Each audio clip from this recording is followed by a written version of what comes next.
Head televaatajad, mul on suur rõõm tutvustada teile taas Ela hästi saates blogijat ja kaunitari Merilin Taimret ehk Paljas porgand. Tere! Me teeme täna midagi, mis on eestlaste seas järjest rohkem populaarne. Ma näen seda kogu aeg uudistes. See on Pokepowl ehk kausitoit. Ma nägin, et on hakatud seda Eestis pakkuma aina rohkemates kohtades ja kuna ma armastan köögivilja, mis on kõigile teada, paljas porgand nagu ma olen, siis ma hakkasin neid erinevates kohtades proovima ja lõpuks leidsin oma lemmiku ja ma ütlen ausalt, ma olen viimased nädal aega iga päev söönud Pokebowli. Mis me siis teeme? Meil on siin tofu, juurvilju, kõiksugu maitsvaid asju, et alustame. See on sinu retsept, sina ütle mulle, mis peab tegema? Tegelikult Pokebowliga on see tore asi, et seal ei olegi otsest retsepti, et sa võid mugandada seda ükskõik kuidas teha, et põhimõtteliselt sa võid teha ka salati.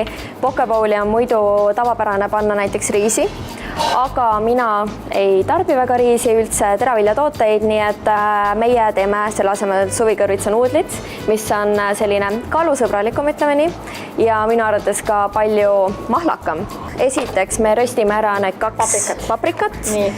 Ja siis valmistame ette tofu, et sa võtta üks paprika, aita mind natuke välja. Ma teen enda käed kohe selliseks, see on selline kokka ja pusa. Nüüd on kohe mugavam. Et valmistame enne paprikat ette, ära pooleks ja ära kohe väikesteks tükkideks lõika, sest me tahame, et seal oleksid suuremad sellised. Millega sa viimasel ajal tegelenud oled, et sul tuli välja vegan raamat, siis sa oled vahepeal reisinud, sa tegid vahepeal saate, siis sul on nüüd armas kutt, siis sa lõiksid oma juuksed ära ja nüüd ma vaatan, et sul on selja taga veel porgand. See on mul juba 2 aastat. Kas kõik on näinud seda? Pööra korraks näitama, see on nii äge.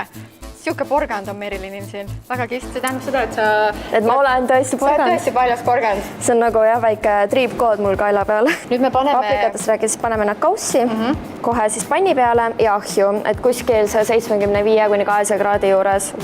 Päris palju tuli seda. Siis röstime, et laseme õliga üle, soola, pipart, laotame niimoodi laiali ja otsa röstima. Nii et nüüd valmistame ette tofu. Selleks oleme juba lõiganud tofu kuubikuteks, et tofu kuubikuid maitsestatud versioonil ja küpsetatud versiooni on igasugused poes olemas, aga soovitan siiski kodus kõik ise kokata, nii et saate teha täpselt oma maitse järgi ja teate, mis see sees on. Ja mulle kusjuures meeldib teha tofu kuubikuid alati ise, ma panen sojakastet, küüslauka, suhteliselt tugevaid tšilliseid maitseaineid. Kuidas sina neid teed? Ma ise kodus väga tihti tofut ei teegi, aga ma kasutan tofut näiteks seda pehmet tofut, kasutan jäätise valmistamisel, kookide, smuutide, et anda sinna lisavalku, just mõnusat taimset valku. Aga muidu mul jah, maitsebki ka samamoodi igasugused röstitud tofu kuubikud ja teha kas või tšilliga, seesamiseemnetega või sojakastmega samamoodi. Panna ahju ja siis glaseerida need ära. Sest muidu tofu on ju põhimõtteliselt soja kohupiim. Nii, aga me paneme siis tofu kuubikud praegu panni peale. Panni ajasime kuumaks, nüüd ajasime ka õli kuumaks ja nüüd võime põhimõtteliselt tofu peale visata. Tundub küll särisema, mulle meeldib see, kui on niisugune mõnus pannisärin. See tuleb meil nüüd siis pärast seda, kui tofu kuubikud on ära küpsenud. Et natukene rohelust ka sisse, et maitsetaimed on ideaalsed. Minu lemmik on koriander. Et praegu meil siin on petersel, sest koriander ei ole paljude lemmik, et on nii spetsiifilise maitsega. Tegelikult on Pokebowlis alati olemas lõhepoke, ehk siis niisugused lõhekuubikud, mis on maitsestatud, marineeritud, aga kuna me teeme sellise vegan variandi, mis sobib ikkagi kõikidele, siis me kasutame selleks tofut. Sul tuli välja taimetoitude siis raamat? Ja, see on meil siin samas olemas. See tuli välja nüüd täpselt enne jõule, ideaalne jõulukingitusega, miks mitte ükskõik mis sünnipäevaks asjaks kellelegi kinkida. Kas sa ise oled proovinud olla vegan ka vist või? Olen, ma tegin, oli vist 2 kuud aastal 2017 sügis. Ja siin on väga sellised lõbusad pildid ka sees, aga tegelikult ongi nii, et tofut ma väga palju ei kannata süüa, näiteks mina ei saaks iga päev tofut süüa, sest ma oleksin kõhuvaegustes, et ma tegin ka toidutalumõtluse testi pärast seda, kui ma veganiks nagu proovisin hakata. Ja kaunviljad, tofu, et nad ei sobi mulle ikka üldse. No nendest saab väga kergesti mööda. Kust sul see inerts tuli või inspiratsioon, et proovida taimetoitu? Ma taimetoitu olen nagu alati armastanud, et minu retseptid on olnud taimsed juba, ma ei tea, mitu aastat. Et ma ise kodus teen alati täistaimsed, nagu mul ei ole kunagi mitte mingit liha, kala vahepeal on mul külmkapis, aga igal juhul kõik on nagu täiesti taimne, mingi gluteenivaba ja suhkruvaba ja ülitervislik. et siis ma mõtlesin proovida, miks mitte täielikult, et mul oli alati kas mingi kaaslane või pere ikkagi, nad ei ole veganid ega midagi ja siis ma ka tarbisin samamoodi mingisuguseid loomseid aineid. Ja siis ma mõtlesin, et ma proovin ära, et ma hakkasin nii palju veganluse kohta uurima ja no lõpuks on see, et väike sihuke ajupesu käib lausa ära ja siis sa hakkadki teistele seda peale ajama.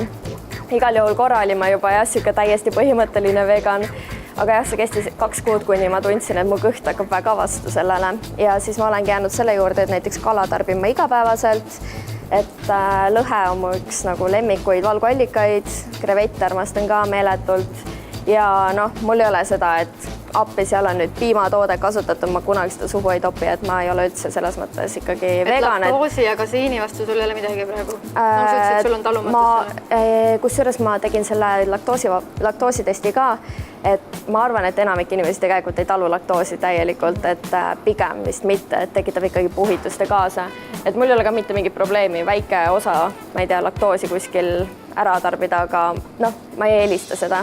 Ja ma hoian ennast sellest ikkagi eemale. Ma nagu pooldan seda väga, et inimene teeks keskkonnasõbralikemaid valikuid igapäevaselt ja kas või nädalas korra, et inimene võtaks selle otsuse vastu, et näiteks 1 päev nädalas ma ei tarbi liha, et vähendada seda liha tarbimist.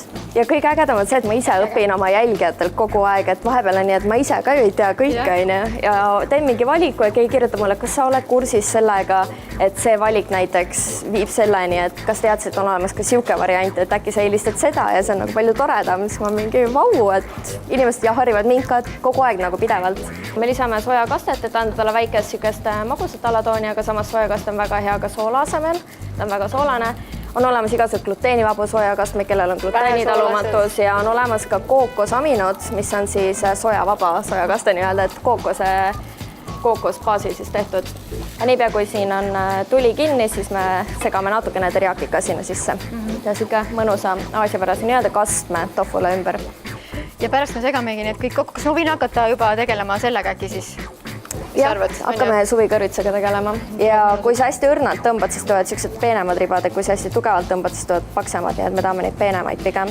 Merilin, sina ka tegid vahepeal saadet, et mis mulje sul sellest jäid? No selles mõttes mina seal midagi otseselt ei teinud, minul kaasa rääkida midagi ei olnud, küll aga jah, me filmisime ja siis tehti sellest saade, et ise me nagu ei monteerinud ega me ise produktsioonis ei olnud. Ma arvan, et oli väga fun ja kindlasti selles mõttes väga midagi uut Eesti inimesele ja ongi, et kes on vanamoelisem, kes ootab niisugust kindlat, fikseeritud, näideldud saadet, siis neile see kindlasti peale ei läinud, sest me olime sellised vabameelsed ja võtsime elu väga lihtsalt. Väga vabad ja vallatud, hästi sihuke mõnusa emotsiooniga tegelikult oli. Jah, et paljudele meeldiski see emotsioon ja see vahetu kaameraga olek. Mul hakkaski seal nii mitu korda paha, sest seal oli nii palav ja päike ikka võitis korralikult ja siis nagu see ei jäänud kaadri taha, et oota, tal hakkas paha, paneme kaamera kinni ja nüüd nagu toimub kaadri taga kogu see jama. Või näiteks, kui meil mingi õnnetus juhtus või ma pahandasin Rometi peal, mis iganes, et see kõik oli kaameras, et see oli just see vahetus.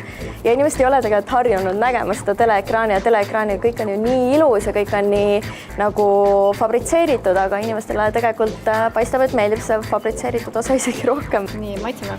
See on nüüd ilma. Kui hea. Juba on hea, on ju? Jaa.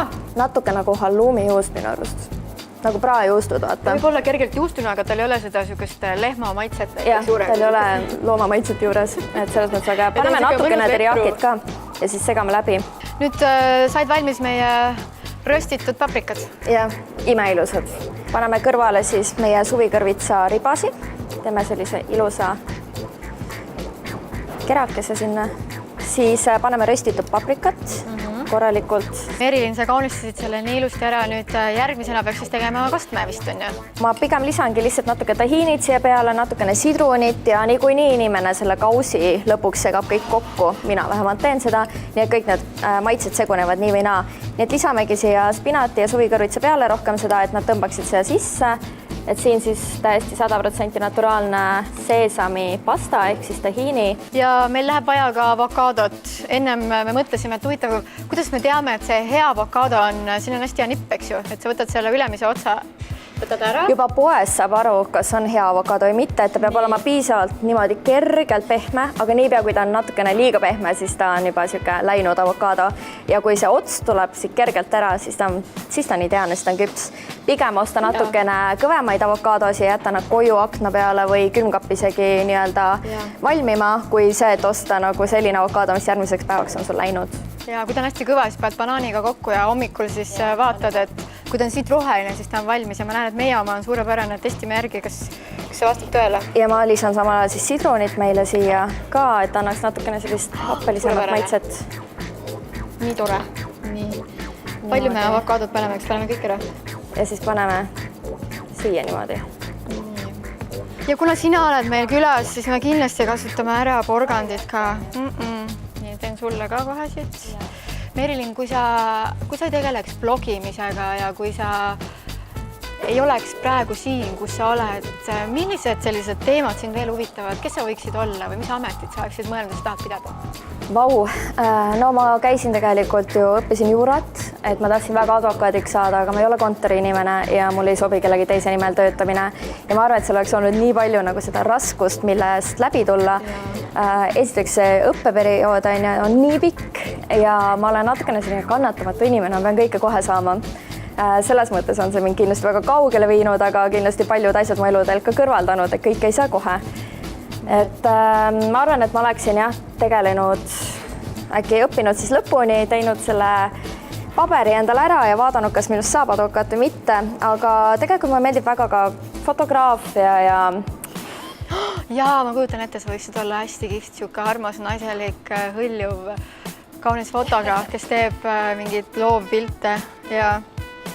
Nüüd me lisame ka hummuse. Minu arust hummus on imehea kastme asemik ka tegelikult. Ja peale tulevad seemned. Jah, et seemnemiks, ükskõik missugused seemned sobivad, et meil on siin olemas kõrbitsaseemned. Lisame veel need peale. Nii ilus. Ja siis miks mitte natukene maitserohelist veel. Ma panen natukene pipart ka endale. Pipararvaste ei soovi. Paneme natukene maitserohelist. Ja pokepool on valmis.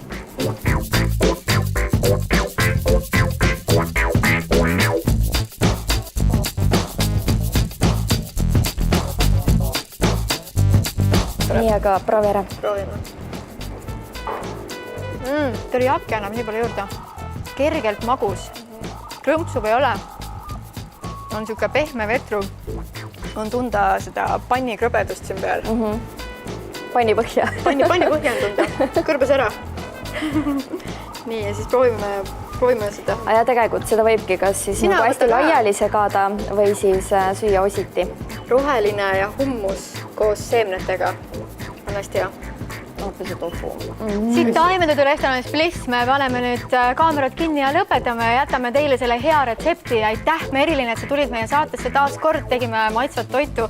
See on väga inspireeriv ja nii tore on sinuga alati kohtuda. Aitäh, et mind siia kutsusid, ka minul oli väga lõbus. Ja mul on anda teile ka oma vegan raamat, et loosime välja siis või? Muidugi loosime välja. Me loosime välja viimase raamatu, mis Merilin ilmus. Facebooki paneme küsimuse ja siis see raamat võib olla sinu. Merilin paneb sisse ka pühenduse ja oma nime, nii et see on päriselt täiesti sinule kirjutatud. Just nii. Aitäh teile, tšau!